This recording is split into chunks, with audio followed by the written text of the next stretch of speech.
Hi, concert band Woodwinds and Brass. It's time for page 22. This is, again, a good drill on chromatic scale. You're going to learn a note, or you're going to learn a word called enharmonics. Okay, I think we brought that word up briefly earlier in the year, but enharmonics is a word I'm going to bring up. When two chromatic notes have different, a note has two different names: C sharp, D flat, D sharp, E flat, F sharp, G flat, and so on. One note, two names. Okay? So you'll learn about that. Those are called enharmonic equivalents, or enharmonics. Okay? You'll see it in the tan box at the top of the page. There are some note reading pitfalls here in these exercises where you're going to have to be careful and don't instinctively play a note sharp when it's meant to be flat. It comes up, I think, in probably all of them, but especially the last three: the technique, tracks, habanero, and chromatic crescendo. And that last one, chromatic crescendo, might be the hardest exercise in the book, possibly, arguably. Okay? So get your instruments and get your books and let's get to it. Page 22. We got a lot of work to do, so let's get ready and we'll get after it on the other side of this break. So stay tuned. We'll be right back. Okay, we start with number 107, Chromatic Scale. Now you can't see the tan box here, but above it, I'd like you to look at it, and it says more enharmonics and more chromatics. Okay, you're going to hear me use the word enharmonic a lot, okay? An enharmonic equivalent, all right? There's 5 of them on every octave in a piano, 5 black keys. You can see them in your tan box, okay? C sharp, D flat, D sharp, E flat, F sharp, G flat, G sharp, A flat, and A sharp, B flat. In every case, 2 names, same note. Okay? Now you've been learning the chromatic scale. We learned it last week in band. We learned exercise 2 on the audition sheet. Now 107 is a chromatic scale based upon concert B flat instead of concert F, like on the scale sheet and the audition sheet. Okay? Finger silently. Here's 107. 1, 2, ready, and.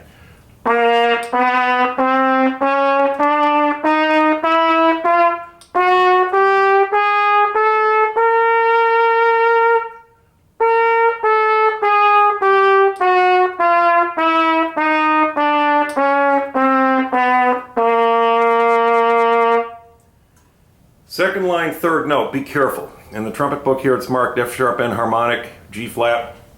It's a frequently missed note. Careful. Okay? Let's go, everybody. Horns up. 107. 1, 2, ready, and.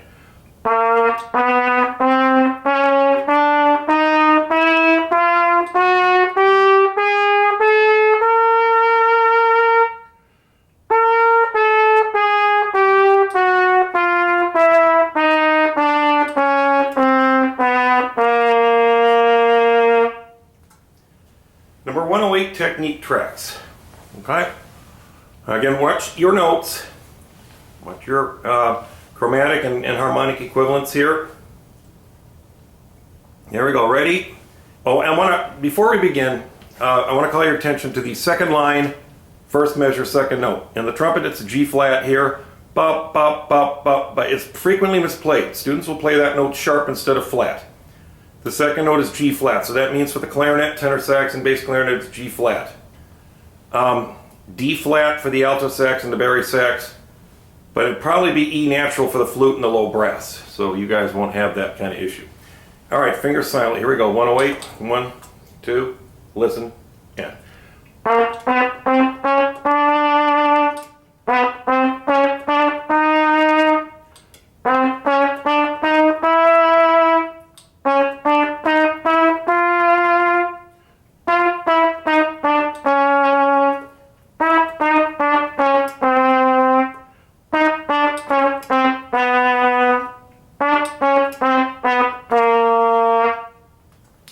And another note to look out for too before the end, the half note. For the trumpet here it's a D flat. And I think for the alto and bari it's an A flat. Okay, for the flutes and low brass again I believe it's a B natural. Here we go, everybody, let's play. Beginning, here we go, 108. 1, 2, ready, yeah.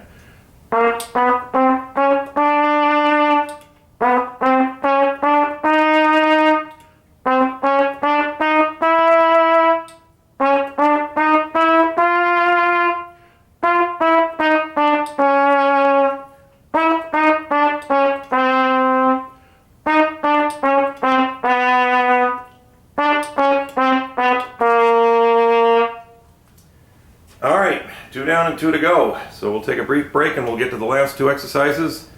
Stay tuned, we'll be right back. All right, number 109, we have more work here with a chromatic scale, or at least a variation on it. This is your second passage from the opera Carmen by Georges Bizet. The first one, of course, was the Toreador song. This is the Habanera. All right, so once again, okay, check that second note out for the trumpets, clarinets, tenor sax, bass clarinet. It's a D flat. And it would be an A flat for the alto sax and bari sax, but a B natural for the other concert pitch instruments, flute and low brass. Oh, I'm forgetting French horn here. Oh my gosh, Lucy, I'm sorry. All right, so that would be G flat for the French horn. Okay, here we go. Finger silently. 1, 2, listen, and.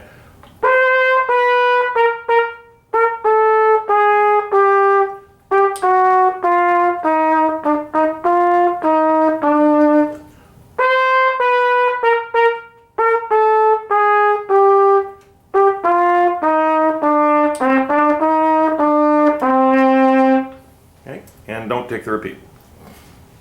Okay, everybody, let's play. Horns up. Here we go. 109. Ready? 1, 2, ready, and.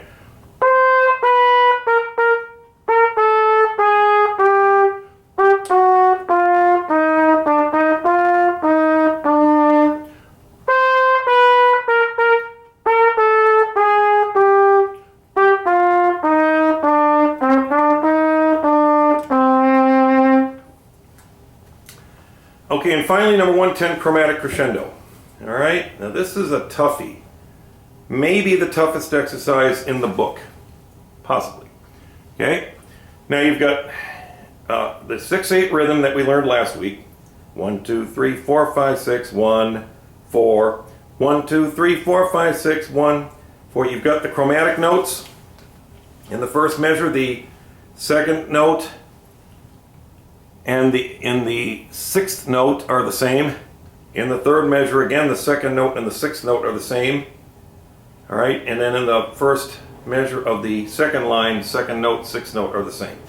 Then you've got crescendos and slurring. Like 4 different things to think about here. Here we go. Fingers silently. 1, 2, listen, and.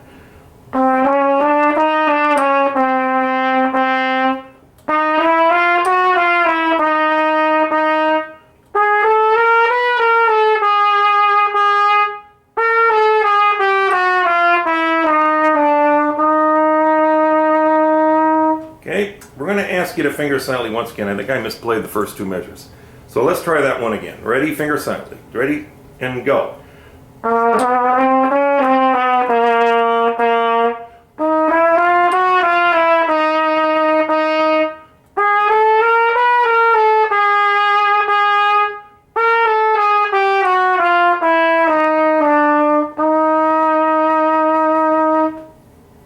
All right, now let's play it. That was correct. I think first time I played the first 2 measures wrong. Here we go. Ready? 110, chromatic crescendo. 1, 2, and ready, and go.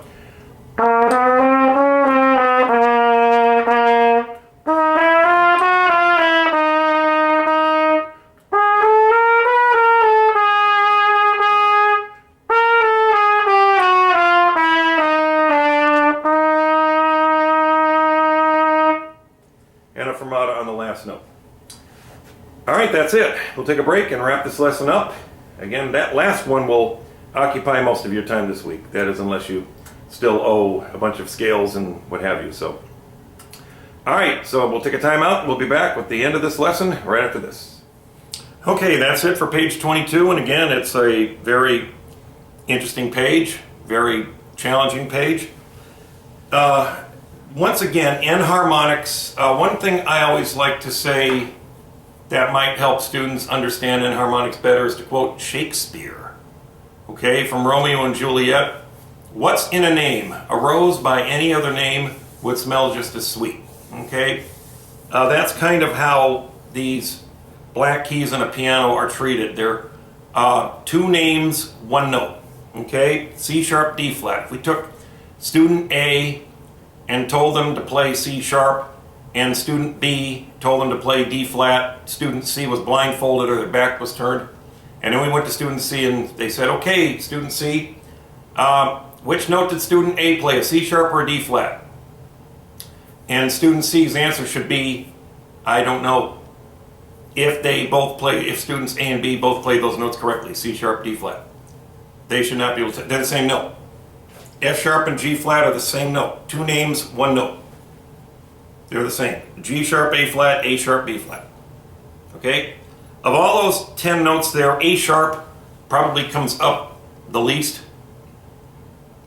I don't know if any A sharps are here, but just that's the one I think. And then D sharp comes up probably the second least. See, A sharp you know is B flat.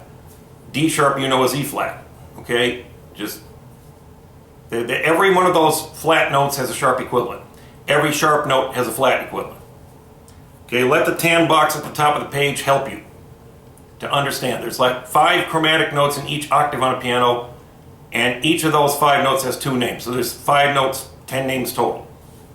Make sure you know all the flat notes and the sharp equivalents. Make sure you know all the sharp notes and the flat equivalents. Okay? All right. Scales are due this week, so make sure you turn them in. Okay? Scales are due Friday, March 12th. If this should be a 2-week project, then the final deadline is Wednesday, March 17th. There'll be penalties attached if you go past March 12th. March 17th is the last day of the third quarter. Get the scales done. Get them turned in. Okay? All right. Everybody, thank you again for your efforts and your hard work. So let's have a good week this week. Take care and enjoy yourselves. But stay safe, stay healthy, and stay busy. This is Mr. Pickett saying so long and have a good time and see you next time. Bye-bye.